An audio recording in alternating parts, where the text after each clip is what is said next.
في البداية حابين نعرف بدايتك مع الكورة، رحلتك، مين كان قدوتك؟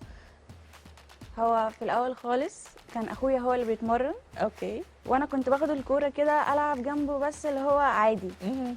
فضلنا كده شويه وبعدين بابايا حس ان هو لا، انت مش بتلعبي عادي، مش مجرد بنت بتاخد الكوره تقعد تشوطها وتجري وراها وخلاص. اوكي. فقال لا، انا حاسس ان في حاجه، ان هو اصلا كمان كان لعيب في ناشئين نادي الاهلي. ايوه. فقال لا، انا حاسس ان في موهبه. اتكلم مع الكابتن شافني قال اه.